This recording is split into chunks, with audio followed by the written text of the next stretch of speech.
continue with the Q&A, someone asked me my thoughts about like daily vlogs and weekly vlogs.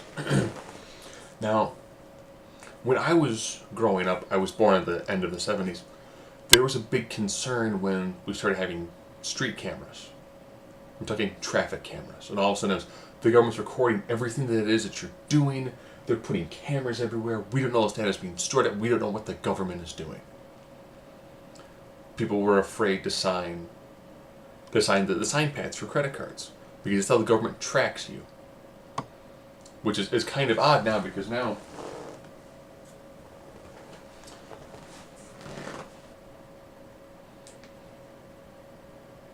it's about everywhere you go. If there's a dozen people, there's probably 10 of these. This is a camera. This can record everything going on around you. They have to tell you that you are being recorded.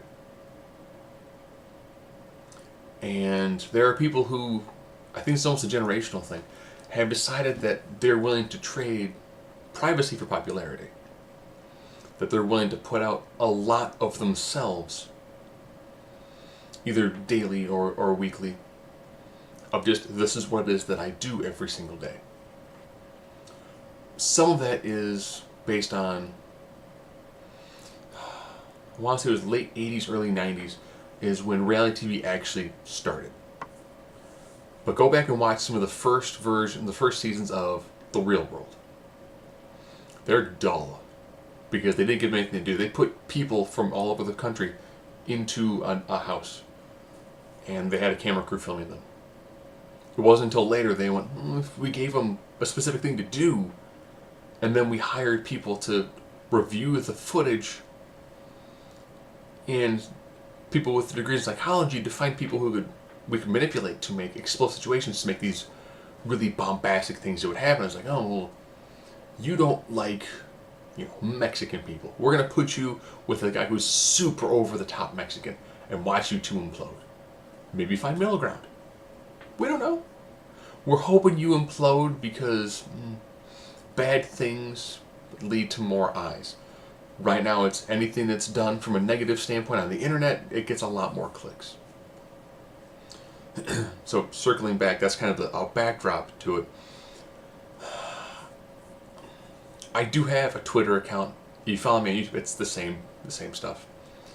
You follow me on Facebook, I found out at my daughter's birthday that nothing's been posting for several months.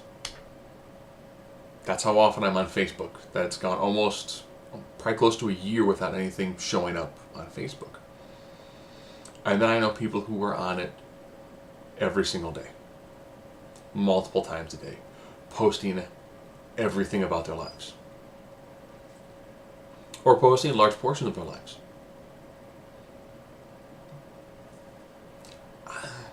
I do a small amount, like the movies that I see. You really don't know when I see them or where I see them, because when I go to a movie theater, invariably, I see that flash someone's screen, and I see like and then I'm watching this, I'm like, okay, so they took a photo, they're going to post it on Twitter, Instagram, Imgur, Reddit. They could post it on MySpace, I don't know, or LinkedIn. They're going to post it somewhere. They're going to tag the location, because if you take a photo, it's going to use your GPS and be like, oh, well, you're here. Why not also give a tag to the location?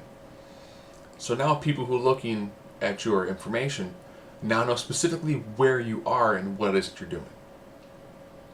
So again, when I grew up, people were afraid the government was going to know, and now anybody can follow you in any form of social media and know a lot about your life, having never met you. One day I actually tried to be active on Twitter. And seeing someone be like, yeah, I'm watching a movie. Okay. And then people tweet back and forth about it. Okay. You're watching a movie. And then the occasional like, let's see where this happened. And there's a bunch of people retweeting like, oh, where was a cool one? And I'm like, huh. I guess it's kind of like being in a room with somebody. But instead of watching the movie, you're looking at a screen half the time. interacting with them and paying less attention to the movie that you're watching. So I did the Twitter thing for a day, and I was like, I'll be passive on it. It costs me nothing. I'm already doing videos. Might as well cross-propagate. I have watched some things where it's people doing daily vlogs because they're dealing with an issue. I did a video about, my asthma. I've done a video about, my cancer, about my psoriasis. And there are people who will post daily videos. Like, there are people who are going through chemo, and they're posting to let you know, like, this is what this is like. And they don't glamorize it. They just do or someone did a video where they're doing their kidney dialysis, and it was a full video of the person sitting there going like, every couple days I come here and I sit in this room for several hours while a machine cleans my blood. This is what, and then they kind of go, and this is what this disease is doing. And they do that for an awareness. They're not doing it for popularity. They're doing it from a self standpoint. It's that way of going, I'm dealing with this, someone else will deal with this or will know someone dealing with this. You can watch this to get an understanding of what I've gone through, which might be tangential to what someone else has done. And then it puts you in that community of either people who are struggling to survive or of survivors. And those make sense. But then there are ones where people are talking about just their relationship in general, or their daily activities. I guess for the voyeuristic nature, that people really enjoy that. I not so much.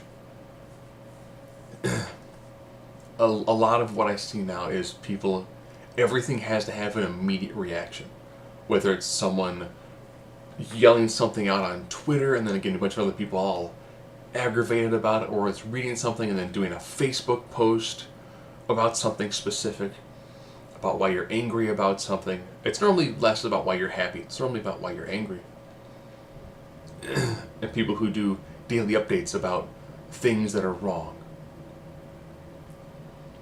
I can't deny that there aren't things that are wrong, either in your life or just in the world in general. But there's a tremendous focus on things that are negative. And like I said earlier, those are the things that people click on. Anger, hate, fear, suffering, greed. They spread really quickly and really easily. If you see a video of someone getting punched, and you're like, oh. You see a preceding video, oh, okay, they got into an argument, that's like the guy getting punched. But normally, if you watch somebody getting punched, you're like, yeah, dude probably deserved it. Or, man, guy was a lot smaller, drop that big guy. And then you'll just see these long posts. And those are the ones that get millions of watches. And for some people, they're trying to make a living off of it. But for a lot of people, they'll never make a living off of it. I talk about videos, like movies. I discuss the hypothetical and theoretical combat of fictional characters. The majority of the time, they might be a real person every now and then. Or I talk about wrestling. Very little do I talk about anything else. The QA thing popped up because people had questions in the comments, and I read the majority of them. I don't answer all of them. But it was another way of going, this is more comment and consumer driven. You're the person who's giving me your time to watch me talk about something. So why not give you control over what it is that I do? That's the reciprocity of, you're investing your time, let me know what you want me to do, and we keep the cycle going. Do I watch people do weekly Lifetime vlogs? No. I've watched a few. Daily ones. I watch a YouTube channel called Stupendous Wave, but it's all Star Wars. And the guy does like a 3 to 5 minute Star Wars video every day. And they're very good. So I recommend, if you like Star Wars, watch this stuff. It's actually very good. But I know nothing of the person. I know what he looks like. Because his videos are pictures and his voice behind them. other things where it's like, oh, what about Game and Watch or reaction videos? I try watching reaction videos, and again, generational gap. People go, freaking out or throwing things over when they saw something cool in a trailer. Hey, I can say like, oh, that's good. That's my excitement. I'm not doing, and like, knocking my TV over and setting somebody on fire outside because, Goldar looks awesome in the Power Rangers trailer. That's also why I choose times very specifically when I'm going to go see movies, so I actually get to avoid people of that demographic. Game and Watch stuff. If it's someone that I already currently watch, and it's a video game that I want to watch them go through, maybe. A lot of times, no. Can't get through Game and Watch. I can't get through a lot of Lifetime sort of blogs either. People do very specific things, whether it's, here's how you do a cosplay effect, or here's how you do a workout technique. I want a lot more of like an instructional piece, or something like a TED Talk.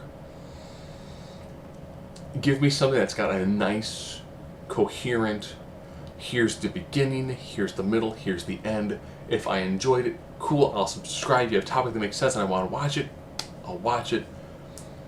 But watching someone go through the serial narration of their own life, unless they're going through something that I've personally gone through, or it's more an inspirational standpoint, it's not my deal. But then again, I'm someone who's drastically racing towards 40. So, seeing what other people are doing in their lives, if it's not tangentially linked to my life, I don't really see a tremendous amount of value in it.